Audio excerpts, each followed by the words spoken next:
இன்னைக்கு நாங்க சொன்னா என்ன சொல்லுவோம்? இந்த உலமாக்கள் இப்படித்தான் ஃபண்டமெண்டலிஸ்ட். இவங்க மார்க்கத்தை பத்தி மட்டும்தான் பேசுவாங்க.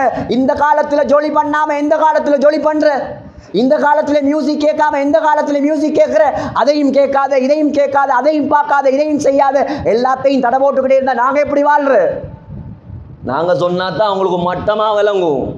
சினிமால ஆஸ்கார் விருது எடுத்த ஒரு லேடியே சொல்றா, cinema is a area of வெல்கரிட்டி.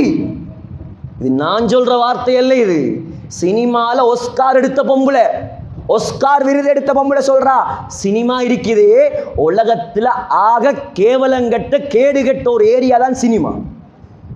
அவன் பொழுதுபோக்குக்கு செய்றார், அவன் உழைக்கிறதுக்கு செய்யறான், கோடி கோடியா சல்லி உழைக்கிறதுக்கு செய்யறான், அவன் மக்களை ஏமாத்துறான், அதிலேயே போடுறான். ஜஸ்ட் டைம் பாஸ், நேரத்தை நாசமாக்குறதுக்கு அவன் கொண்டு வந்தது இந்தியால இருந்து, அங்கங்க ஒவ்வொரு நாடுகள்ல இருந்து, யூரோப்ல இருந்து வந்த ஷைத்தான் இதெல்லாம். அவனுக்கு வாழ்க்கையை இவன்ட வாழ்க்கையா மாத்துறார். திடீர்னு தாடி முகத்துல கேட்டா தலைவர் தாடி வச்சிருக்காராம்.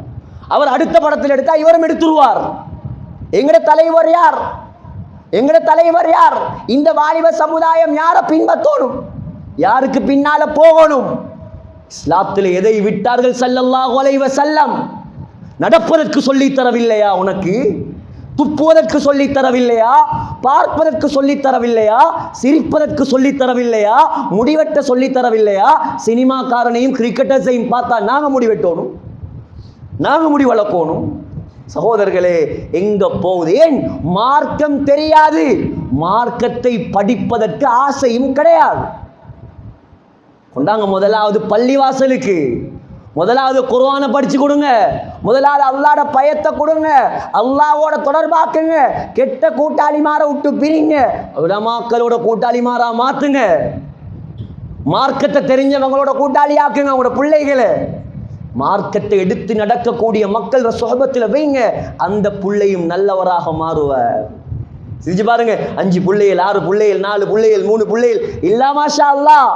எல்லா பிள்ளைகளும் நாங்க மௌத்தாகினா எங்களுக்கு கபர்ல துவா செய்வாங்களா?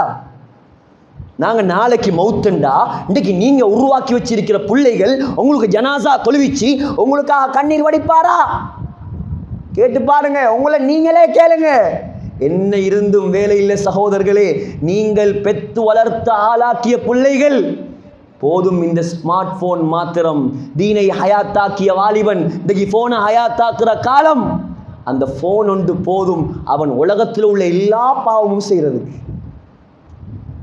எல்லா பாவமும் செய்யறதுக்கு. எவ்வளவு பெரிய நஷ்டம். இன்னைக்கு அல்லாஹுடைய உதவி இறக்குற மக்கள் இல்லை. இன்னைக்கு அல்லாஹ்வோட உதவி இறக்குற மக்கள் குறைஞ்சிட்டாங்க. யாராவது மார்க்கத்தை எடுத்து நடந்தாலும் மார்க்கத்தை பேசினாலும் இன்னைக்கு மிம்பர்களும் நவீனமாக மாறி, மிம்பர்லையும் நவீனம் பேசணுமா, மிம்பர்லையும் அந்த டெக்னாலஜி பேசணுமா? இது அல்லாஹ்வுடைய ரசூலுடைய இடம். இது குர்ஆன்ல சொல்லித் தரப்படாத டெக்னாலஜியா, ஹதீஸ்ல சொல்லித் தரப்படாத விஷயமா? இது நவீனம் பேசுற இடம் அல்ல. இது அல்லாஹ்வோட ரசூலுடைய பயத்தை உண்டாக்குற இடம். இது இந்த மிம்பர்ல ஏறினாத்தான் ஸல்லல்லாஹு அலைஹி வஸல்லமுடைய கண்ணெல்லாம் சிவப்பாக மாறும். முஸ்லிம்ல வருது சொன்னா